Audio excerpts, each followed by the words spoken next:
Praise the Lord. Those of us that never give up, trying to believe in the right things, like the Denver Rescue Mission. This is a follow-up video companion piece to the one I just published, and I do not know if this video will be upside down or not. I had trouble exporting that last video. I originally wanted to call that a Denver Rescue Mission's WWF SmackDown, the world will never forget. But I decided against that, knowing that would be a combative tone, and the very best thing to do would be call it the Denver Rescue Mission's Talking To, the world will never forget. The situation here is bad, but it is resolvable. And I knew when I smashed my phone today, that's the reason that the video is upside down. I did have trouble exporting it. I have lucky that it got up at all. I do not know if this one will. It comes up all-time highest cost. This phone may not keep continuing. It affects my ability to fight homelessness very much, to communicate with the people, the organization that I have the housing voucher for. You really need to watch the video right before this and watch this one. They can't be watched. You have to watch both of them. I just want to say a few things and try to say it quickly. Denver Rescue Mission will not have to fight for itself to exist like West Virginia will, because it's been here for over 100 years. It's pretty much the monopoly, and it does need to improve. It needs to improve right now, immediately, with this situation with Todd. I think we can all watch the end of that video, and I am like within a 95% degree of certainty that actually is Todd. We need to have an investigation. We need to find out if that's his white Lincoln Town Car, and if it is, I mean, already I told the guy already today, the manager guy here, we do not need to have Todd in his facility at all. This is not a home, this is a facility. Denver Rescue Mission, like I said, I said earlier, problems are resolvable, and I knew when I broke this phone how emotionally hurt I was. The best thing I have is damage. It appears that it's going to continue. The phone might not operate any longer. The damage will continue on the phone. It might not work tomorrow. I do not know. I don't know how well it can hold a charge. It is cracked and it is bent. But the problems here at Denver Rescue Mission are very fixable. The facility here, the resources that it has, the overall everything here is actually really good. And I am kind of a scholar on homelessness, having been homeless coast to coast from Atlanta, Georgia to San Francisco. I can tell you that the homeless shelter in Charleston, West Virginia is far less equipped. They've got bed bugs. They had someone spraying in here for bugs today just as preventative maintenance. It smells good in here. There's enough bathrooms. If we look at like what Denver Rescue Mission has, and I'm not going to give you a tour or anything like that.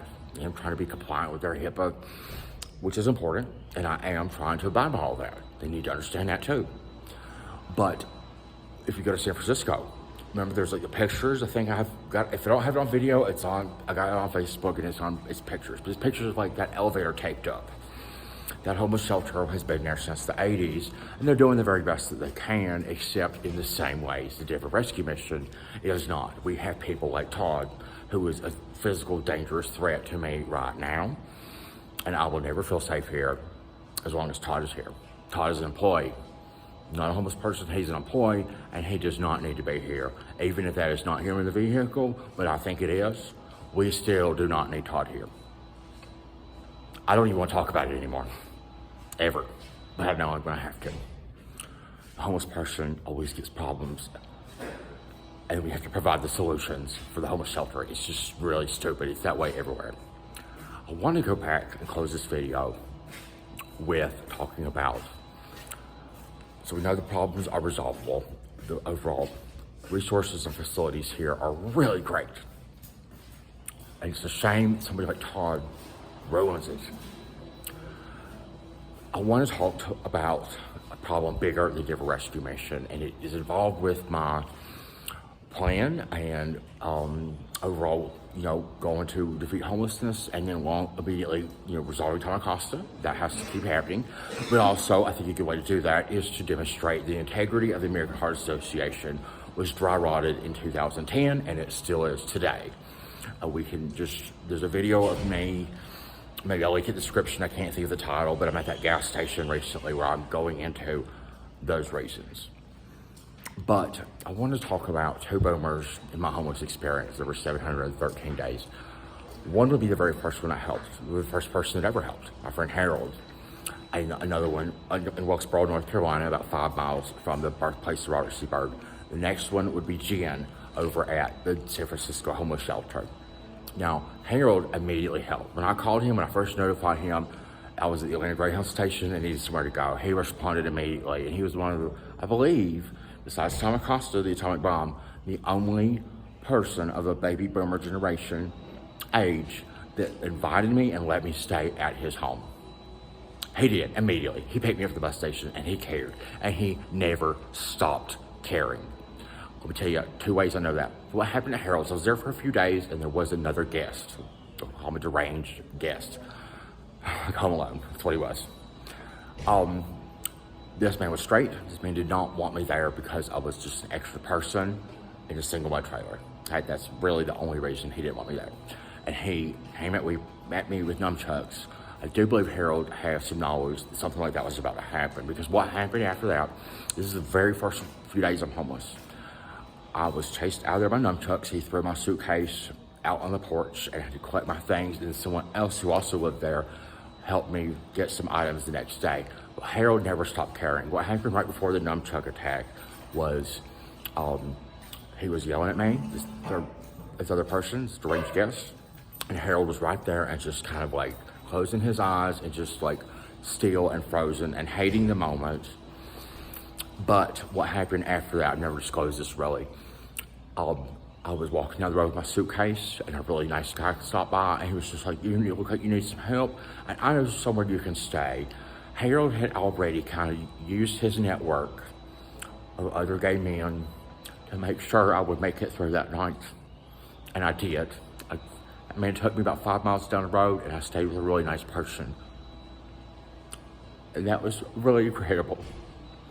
The second reason I know Harold never stopped caring is because there's also a person named Steven, a guy younger than me that was there, and he knows me. And we got to know each other when I was at Harold's, surviving homelessness. Steven still sends me messages on Snapchat all of the time. And they are like, how are you doing? I know that Harold told Steven, don't you ever stop asking Nathan and caring about Nathan. I just know that in my heart.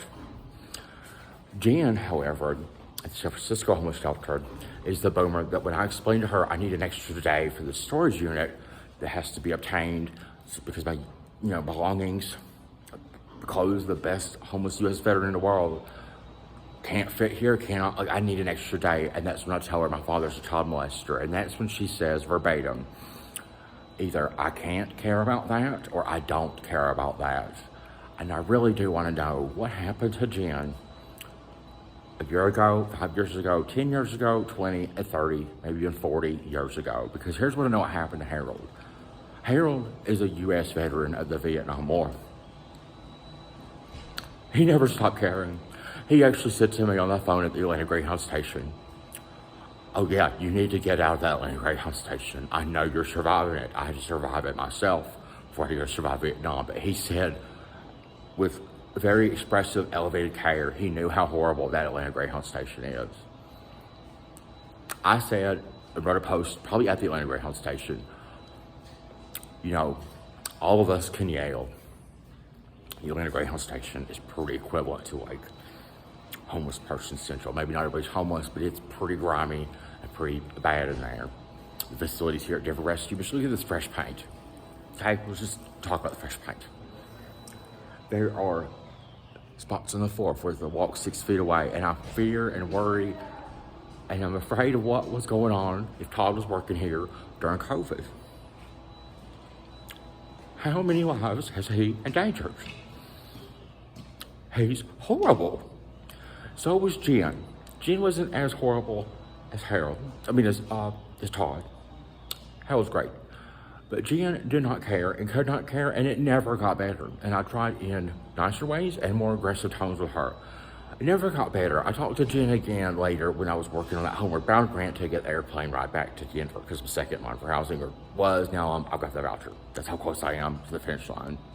But I have a smashed phone. I'm still more than 16 times more likely to die. We have an active threat with Todd.